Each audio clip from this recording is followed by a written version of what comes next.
കൊച്ചിയിൽ നിന്ന് ധനുഷ്കോടിയിലേക്ക് ഞാനൊരു വീക്കെൻഡാണ് റോഡ് ട്രിപ്പ് പോയത്. ആ റോഡ് ട്രിപ്പ് എങ്ങനെ നിങ്ങൾക്ക് പ്ലാൻ ചെയ്യാം, എത്ര ബഡ്ജറ്റ് ആവും എന്നാണ് ഇന്ന് പ്ലാനറ്റ് ട്രിപ്പിലൂടെ നിങ്ങൾ കാണാൻ പോകുന്നത്. വണ്ടേഴ്സ് ട്രിപ്പിൻ്റെ പുതിയൊരു വീഡിയോയിലേക്ക് എല്ലാവർക്കും സ്വാഗതം.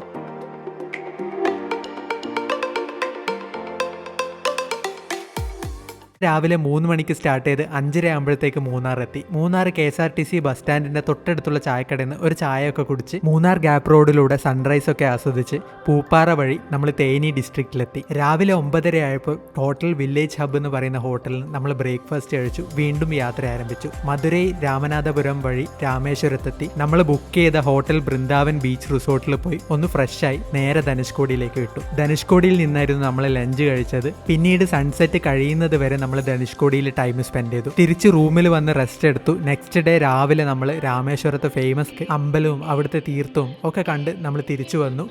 റിസോർട്ടിൻ്റെ തൊട്ടടുത്തുള്ള ഹോളി ഐലൻഡിൽ നിന്ന് ഒരു ബോട്ടിങ്ങും പോയി റൂമും വെക്കേറ്റ് ചെയ്ത് നമ്മൾ ഡോക്ടർ APJ അബ്ദുൽ കലാമിൻ്റെ വീട്ടിലേക്ക് പോയി. എന്നിട്ട് അവിടുന്ന് അദ്ദേഹത്തിൻ്റെ മെമ്മോറിയലും കണ്ട് തിരിച്ചു വരുന്ന വഴിക്ക് കുഷി ബീച്ചിലും പോയി.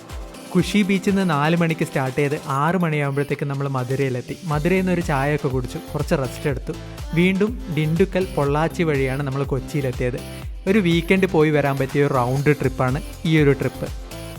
നമ്മൾ യാത്ര ചെയ്ത ടോട്ടൽ ഡിസ്റ്റൻസ് നോക്കുകയാണെങ്കിൽ കൊച്ചി ടു ധനുഷ്കോടി 500 കിലോമീറ്ററും തിരിച്ച് റിട്ടേൺ വരുമ്പോൾ ധനുഷ്കോടിയിൽ നിന്ന് രാമേശ്വരത്തെ കാഴ്ചയൊക്കെ കണ്ട് മധുരൈ ഡിണ്ടിക്കൽ വഴി വരാൻ 600 കിലോമീറ്ററുമാണ് ഡിസ്റ്റൻസ്. നല്ല ഹൈവേയിലൂടെയുള്ള യാത്രയായതുകൊണ്ട് റെനോ ക്ലൈംബറിന് 18 മുതൽ 20 വരെയായിരുന്നു മൈലേജ് കിട്ടിയിരുന്നത്. ടോട്ടൽ 1100 കിലോമീറ്റർ സഞ്ചരിക്കാൻ 6600 രൂപയാണ് നമുക്ക് ചിലവായിരിക്കുന്നത്.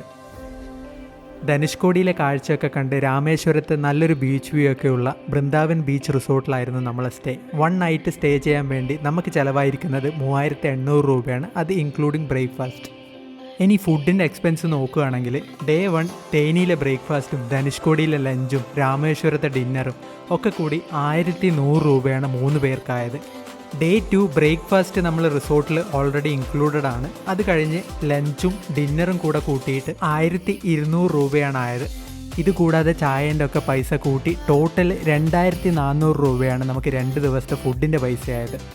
രാമേശ്വരത്തെ ബോട്ടിങ്ങിന് ഒരാൾക്ക് 200 രൂപയാണ്. മിനിമം 4 പേര് വേണമെന്ന് പറഞ്ഞതുകൊണ്ട് എക്സ്ട്രാ ഒരാളുടെ ടിക്കറ്റും കൂടി എടുത്ത് 800 രൂപീസിനാണ് നമ്മൾ മൊത്തം ബോട്ടിങ് ചെയ്തത്. ഇതുകൂടാതെ ഒരു എക്സ്പെൻസ് വന്നിരിക്കുന്നത് ടോളിനാണ്. രാമേശ്വരത്തും കുഷി ബീച്ചും ധനുഷ്കോടിയിലും എൻട്രി ടിക്കറ്റും ടോളും എല്ലാം കൂട്ടി ഏകദേശം 700 രൂപയാണ് നമുക്ക് ചിലവായിരിക്കുന്നത്. ഒരു വീക്കെൻഡിലെ 45 മണിക്കൂർ കൊണ്ടാണ് നമ്മൾ ഈ ട്രിപ്പ് പോയിട്ട് വന്നത്. ഈ ട്രിപ്പ് പോയിട്ട് വരാൻ നമുക്ക് ടോട്ടലായിട്ട് എക്സ്പെൻസ് ആയത് 14,300 രൂപയാണ്. കൊച്ചി ധനുഷ്കോടിയിലേക്ക് ഒരു റോഡ് ട്രിപ്പ് പ്ലാൻ ചെയ്യാൻ ഇത് യൂസ്ഫുൾ ആയിരിക്കും എന്ന് വിചാരിക്കുന്നു. എന്തായാലും അടുത്ത ആഴ്ച പുതിയൊരു വീഡിയോ ആയിട്ട് വരുന്നത് വരെ സ്റ്റേ ട്യൂൺഡ്. ബൈ.